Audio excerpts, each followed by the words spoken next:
대한민국 세계 최고 K-박스. 시작하기 전 구독과 좋아요 부탁드려요. SK 에코플랜트가 기후위기 주범으로 지목되는 이산화탄소를 자원화하는 연구에 본격 착수합니다.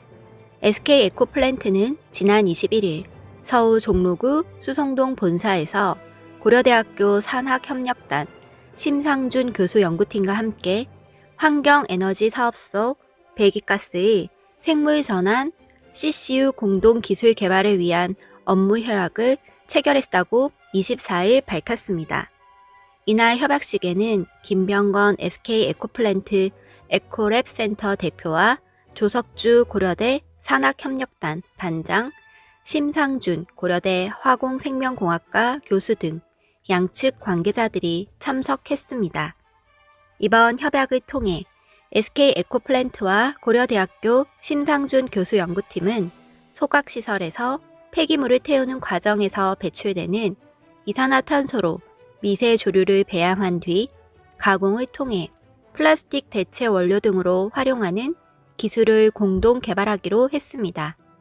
SK 에코플랜트는 산화 소각시설을 활용해 CCU 기술을 검증하기 위한 파일럿 설비를 구축, 실증 연구를 진행할 예정입니다. 미세 조류는 플랑크톤같이 눈에 보이지 않는 단세포 미생물로 빛과 이산화탄소를 먹이 삼아 생장합니다. 자기 몸무게의 2배 정도의 이산화탄소를 흡수해 광합성을 하고 산소와 포도당을 생산해냅니다. 미세 조류는 성장에 필요한 에너지가 남으면 포도당을 지방으로 전환해 저장하는데 이 지방의 분자 구조가 석유와 비슷해 자원으로 활용이 가능합니다. 연구팀은 국내 최초로 폐기물을 처리하는 소각시설에 미세 조류 광배양 기술을 적용, 그동안 저감하는 데 초점이 맞춰졌던 이산화탄소를 새로운 자원으로 활용한다는 방침입니다. 향후 실증을 통해 미세 조류를 활용한 CCU 기술의 경제성 등이 확보될 경우에는 국내외 소각시설에 확대 적용하는 방안도 검토 중입니다. 이 기술의 경쟁력은 배양 기술을 최적화하고 균주를 개발해 미세 조류 생산량을 극대화시키는 데 있습니다. 미세 조류 생장에 필요한 배양기 제작 비용을 낮추는 것도 중요합니다. 심 교수 연구팀은 세계적인 수준의 미세 조류 광배양 기술을 보유한 것으로 알려져 있습니다. 실제로 화력발전소에서 배출되는 배기가스에 포함된 이산화탄소로 미세 조류 균주를 성공적으로 배양하고 여기서 나오는 부산물을 플라스틱 대체제로 활용하는 실증 연구를 성공적으로 진행 중입니다. SK 에코플랜트는 이산화탄소를 흡수한 미세 조류를 건조해 식물체 바이오매스를 20% 이상 함유하는 바이오 베이스 플라스틱을 원료로 사용하는 방안도 검토 중입니다. 미국 등 해외에선 푹신한 운동화 밑창이나 각종 포장재, 비닐 등에 활용되는 EVA 소재에 미세 조류를 혼입한 제품이 이미 출시돼 있습니다. 미세 조류로 대체되는 만큼 화석 연료 사용을 줄이는 효과도 기대됩니다. SK 에코플랜트는 인공지능, 디지털 전환 등 혁신 기술을 통해 환경 사업을 고도화하는 노력을 지속하고 있습니다. 소각시설의 경우 폐기물을 태우고 남는 열을 활용해 전기나 증기를 만들어 공급하는 것은 물론 AI 솔루션을 도입해 오염물질을 줄이고 소각 후 남는 소각재를 단순 매립하는 대신 보도블록 등 건설 재료로 재활용하는 연구 개발도 진행 중입니다.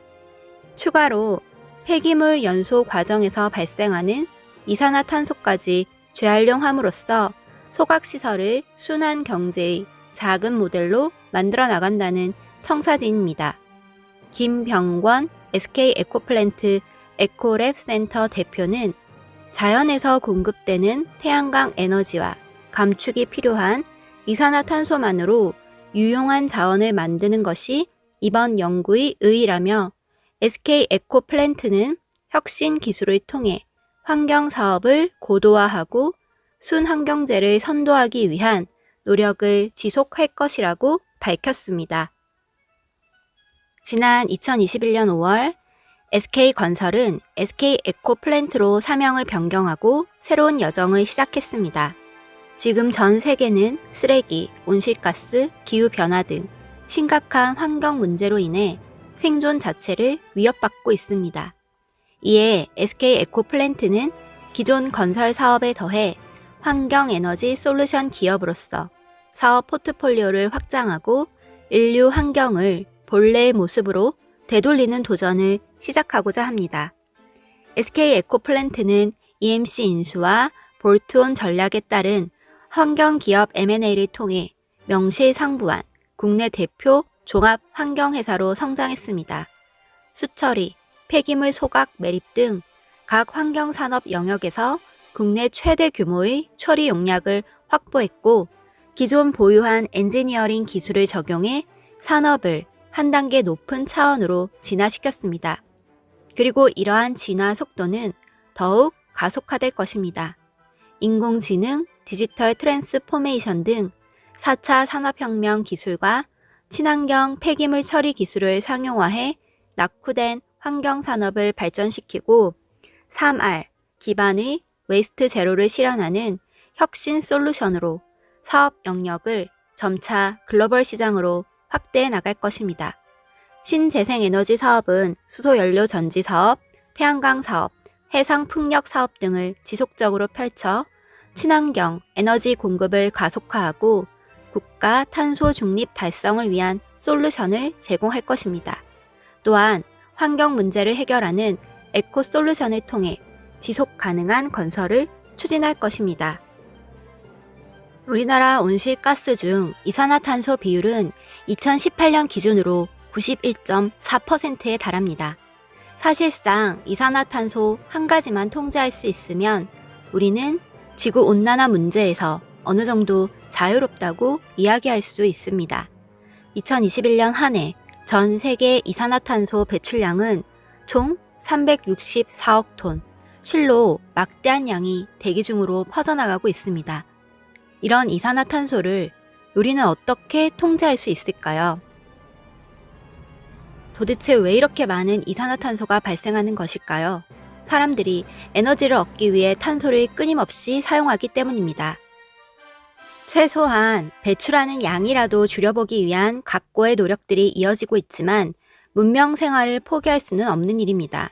결국 제대로 된 방법은 에너지 공급 시스템 자체를 획기적으로 바꾸는 것뿐일 것입니다. 그러나 눈앞의 상황을 놓고 생각하면 이 역시 현실적인 대안이라고 생각하긴 어렵습니다. 상황이 이렇게 되자 과학자들은 전혀 다른 발상을 하기에 이릅니다. 이산화탄소가 생겨나는 것을 막을 수 없다면 차라리 발생한 이산화탄소를 다시 인위적으로 회수해 오면 어떻겠냐고 생각하기 시작한 것입니다. 이 같은 기술을 CCUS, 이산화탄소 포집, 활용이라고 부릅니다. CCUS는 이산화탄소를 포집해 활용하거나 저장하는 기술을 총칭하는데 주로 산업 현장에서 이산화탄소의 발생, 즉시 포집하는 경우를 이야기할 때가 많습니다. 기술의 종류에 따라 이름이 조금씩 바뀌는데 이산화탄소를 포집해 대기로 내보내지 않고 땅속 깊은 곳 등에 저장해 버리는 경우는 CCS, 다양한 산업에 직업 활용하는 것을 CCU라고 부릅니다. 드물게 탄소를 포집해 탱크 등에 보관하는 것도 저장이라고 생각해 CCS를 사용하는 경우가 적지 않은데 확실하게 이산화탄소를 저장한다는 의미의 CCS와는 차이가 있으므로 문맥에 따라 이해할 필요가 있습니다. 이 밖에 직접 공기 포집이라는 용어도 쓰이는데 이는 이미 공기 중에 퍼져 있는 이산화탄소를 포집해 대기 중 이산화탄소 농도를 낮추는 것입니다. 이 같은 CCUS 기술에 사람들이 거는 기대는 매우 큽니다. 2020년 국제에너지기구가 CCUS 기술 없이는 온실가스 배출량 제로에 도달하는 것이 불가능할 것이라고 전망했을 정도입니다. 또 미국 전기자동차 회사 테슬라의 창업주인 일론 머스크는 2021년 1월 자신의 트위터를 통해 최적의 이산화탄소 포집 기술을 개발하는 곳에 1억 달러의 상금을 기부하겠다고 해 이슈가 된 바 있습니다. CCUS 기술은 나날이 발전하고 있습니다. 기존에 없던 전혀 새로운 방식의 CCUS 기술을 개발하려는 노력도 이어지고 있습니다.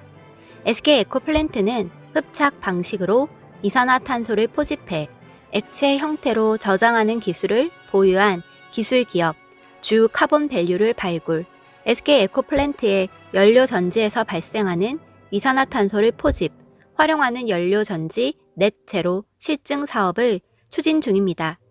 SK 에코플랜트는 부산에서 15메가와트 연료 전지를 수주한 바 있는데 그중 300kW 모듈 1개에서 발생하는 이산화탄소를 포집, 활용하는 프로젝트를 실행하기로 했습니다.